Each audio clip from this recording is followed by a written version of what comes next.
What's up, guys? Welcome back to another episode of Douchebag Poker Vlogs. As you can probably tell, I'm not at home right now because I'm in a hotel because I'm in Vegas. I was not able to sleep last night because, one, I just have an absurd amount of trouble falling asleep in general. Two, I decided to be an idiot and drink yerba mate at like 1 a.m., which has a lot of caffeine. And then I just started scrolling through Reels on Instagram, and here we are. So we're starting the day off bright and early at around 7 a.m. And yeah, I think the post all-nighter drowsiness is gonna hit the hardest at like 1-ish p.m. That's usually when I start feeling it, but I'm gonna try to power through it and just get through the day. This wasn't really supposed to be like a poker trip. I saw that there was this small like anime rave going on at some venue, and even though I actually don't even watch anime technically, I am in the kind of like gaming, streaming, Discord kind of space, if that makes sense, and it seemed like something that would be fun. Unfortunately, I came to Vegas pretty late last night and I wasn't able to make it, and I just decided to make a trip out of it. I'm gonna be here a few more nights, and obviously I'm gonna be playing poker since I'm here, and I don't really have any specific plans besides that. I do want to go to a few Smash tournaments that are happening locally here, so that's gonna be part of the trip. And of course, if time permits and I get lucky, I can hopefully find some chess matches as well. But for now, we're just gonna see where the day takes us. I'm also trying to, I guess, experiment, I don't know if that's the right word, but not take the editing part super seriously. I think a big roadblock in me posting consistently is that I kind of worry too much about making everything perfect, and at the end of the day, it's a poker that shines through, so there's not really going to be much fancy stuff as far as editing goes for this video, and hopefully that will make the process of posting this and getting started with editing this less daunting, and that will be good for me, that will be good for you guys. We'll get the day started. Wish me luck.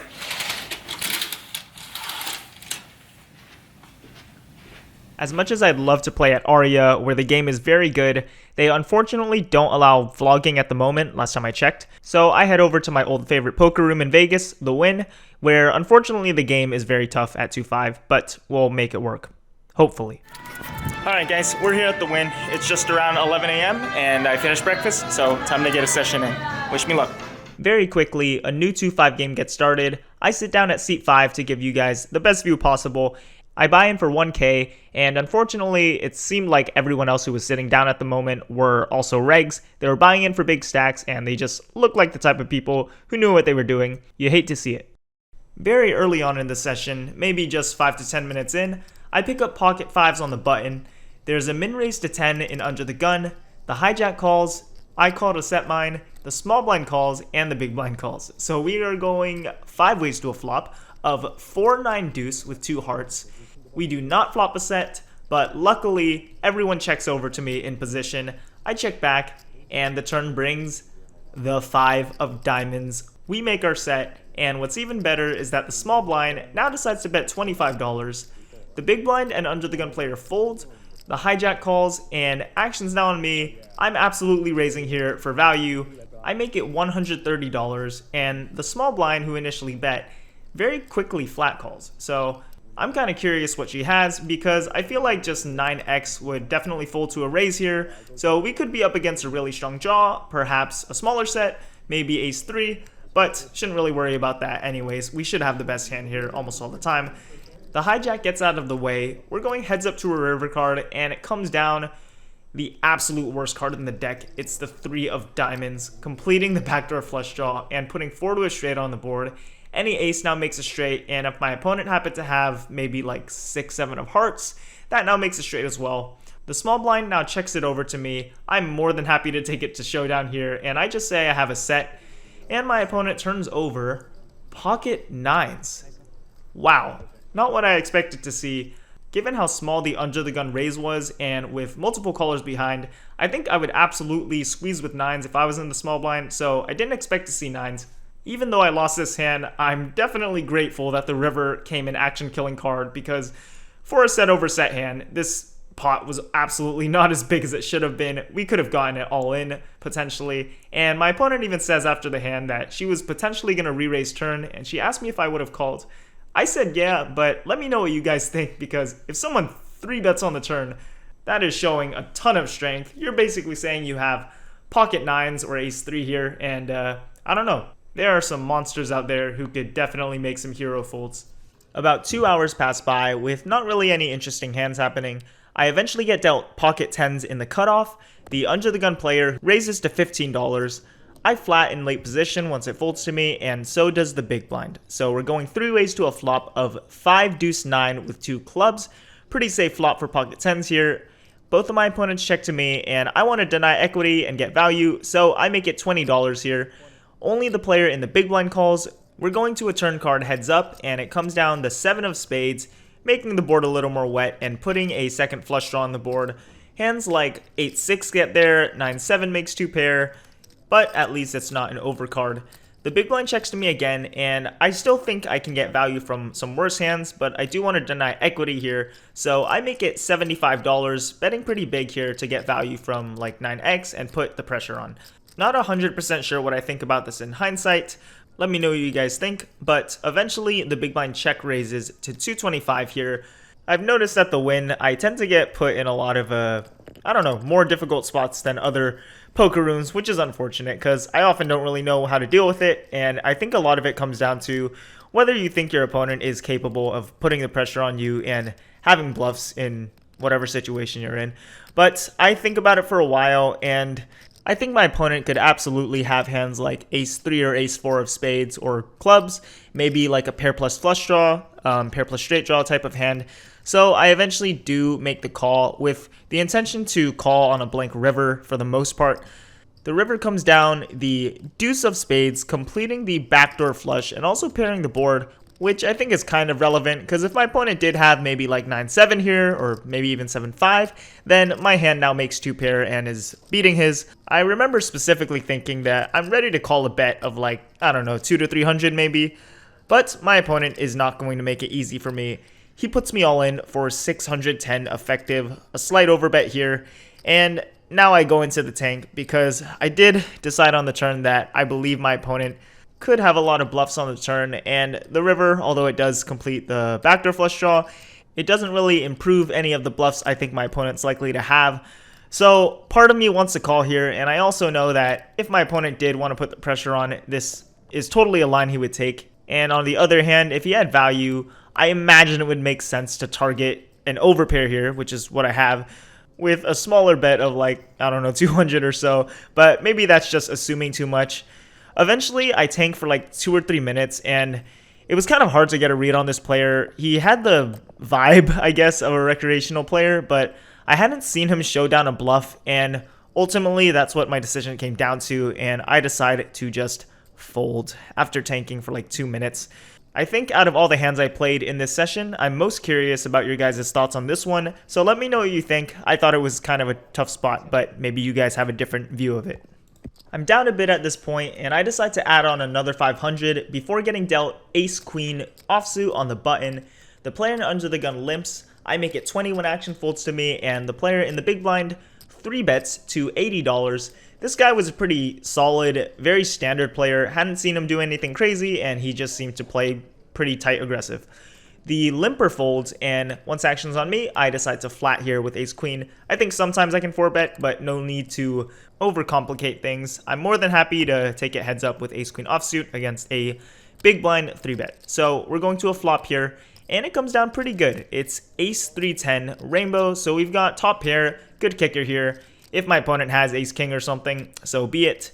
He puts out a c-bet here of $80, just about half pot, and I have a very easy call. The turn card now brings the king of clubs, which I actually kind of like seeing because it makes it less likely my opponent has ace-king. And what makes it even better is that my opponent now checks, and I'm seeing this as pretty weak because I think with really any strong hand here, he's just absolutely going to bet the turn almost all the time. Don't think he would really get tricky here and check on a board like this, unless maybe he had like the absolute nuts or something.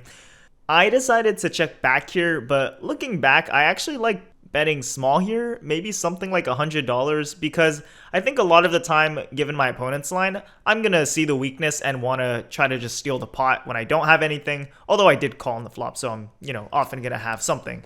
But anyways, I think having a strong hand here, like ace-queen, is a good hand to balance out for those times. So I do like a small bet here, but as played, we are going to a river card, and it comes down the 9 of diamonds, which I don't really think is very relevant. The big blind checks again, and his line just looks super weak, and I basically know I have the best hand. So I pretty much just bet tiny here. I made it 75, and I know he's gonna fold, but it's basically like a bet to not have to show, slash maybe get value from, like, I don't know, King X or something like that, which he absolutely could have.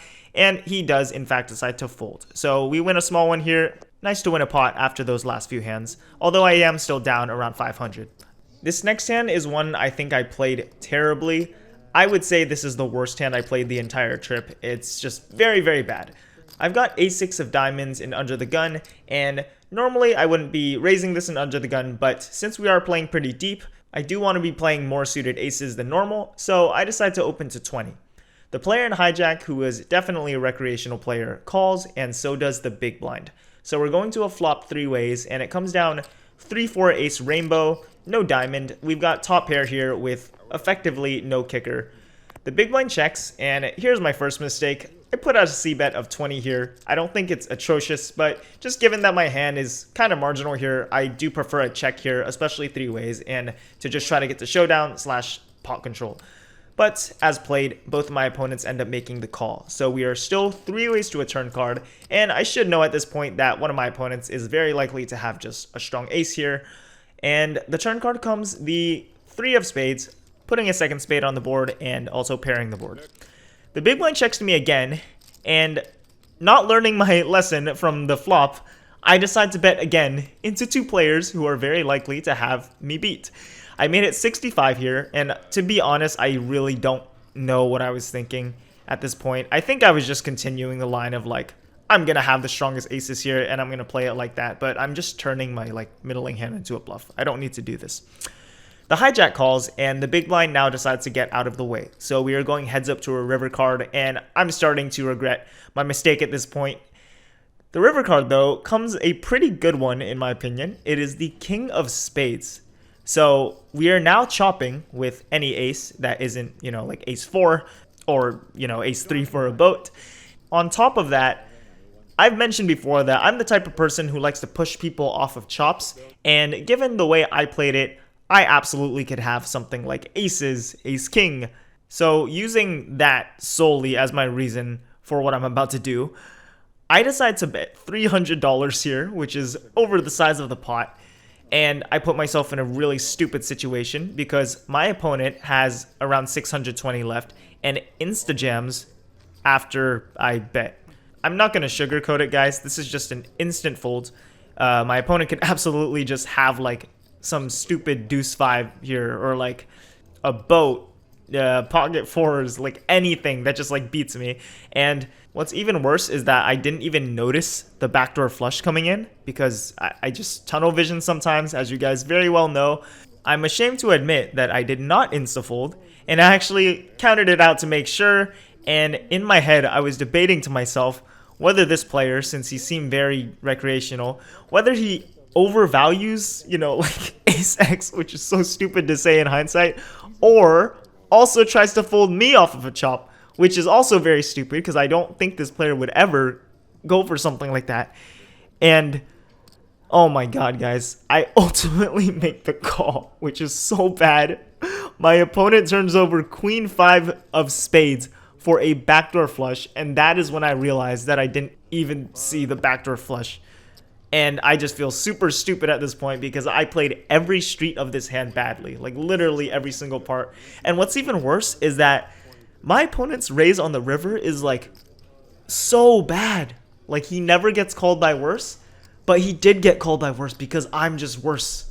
Yeah, we're just gonna move on, guys. But my excuse is that this is a YouTube comment engagement farming hand. Okay, moving on. Okay, on to happier things. I have pocket aces and under the gun now. Hopefully can turn things around. I make it $20 and I get called by the button and the big blind. So 3 ways to a flop, and it comes down Queen 7 Jack with 2 hearts.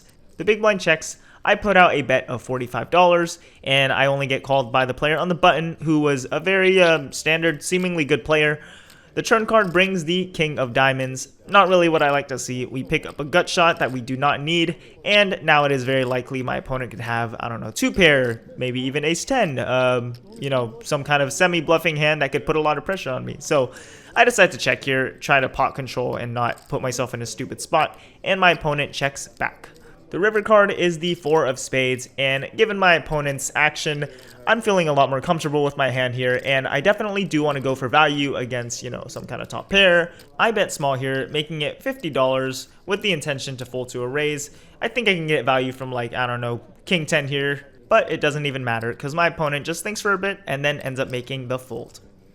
I pick up aces once again a little later, this time in the hijack.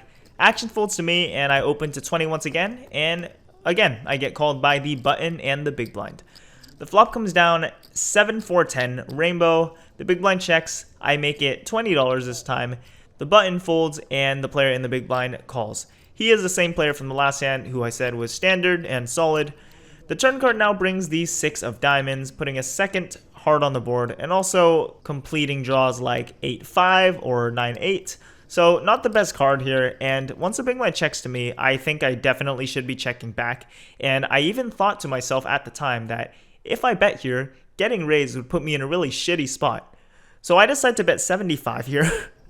My opponent waits for a bit, and then check raises to 220, and I think about it for a little bit, and I look at my cards before calling, because I think that this player is good enough to have some bluffs here and recognize that I'm basically repping an overpair, and maybe he thinks he can get it to fold by putting the pressure on. So this session has so far just been a lesson on stop putting yourself in annoying spots because mistakes will just compound. Anyways, the river card comes, the 9 of clubs, so now any 8 makes a straight, and my opponent puts out $600. I just snap fold, hating myself for playing so badly in not just this hand, but also several hands this session. In addition to not even playing close to my best, I was also feeling very drowsy in the middle of the session just due to the all-nighter, and it had been about 5 hours. I wanted to end the day early, so after a little longer, I decided to finally cash out. I was in for $2,100 total, and ended up cashing out for $755. So we had a fairly large loss here of $1345. I definitely was not proud of my play this session, and even though I didn't run the best, I definitely could have saved myself several $100s by just not playing badly in like 3 of those hands. Given my play, it doesn't seem like poker's for me. I start considering OnlyFans as an alternative way to make money. It's time to grab dinner and head back to the hotel to start taking some pictures. Alright guys, it feels a little weird ending a day of poker a little before 5 p.m., but I'm falling asleep at the table, so I'm gonna grab an early dinner and then go back to the hotel and just knock out because I'm dying right now. Very unfortunate session, definitely played very badly in a couple hands, maybe more, but also just ran really badly and ended up in for $2,100, out for $755, which makes for a loss of $1345 if I did the math correctly. Not a good start to the trip. I head to Chef Kenny's, which is now my favorite place to eat in Vegas, beating out both Nacho Daddy and the Modern Vegan, although I still love those places. And I forgot to take a video of my food, so here are the leftovers. Sorry about that, guys, my bad. Once I get back to the hotel, I start making some exclusive content to prepare for the worst, just in case. With that, we're gonna end off day 1 of the poker session. Didn't go too great, so hopefully we can build back in the next few days, but otherwise, I do have my backup plan in place. Stay tuned for future sessions, and thank you guys for watching. I will see you guys in the next vlog.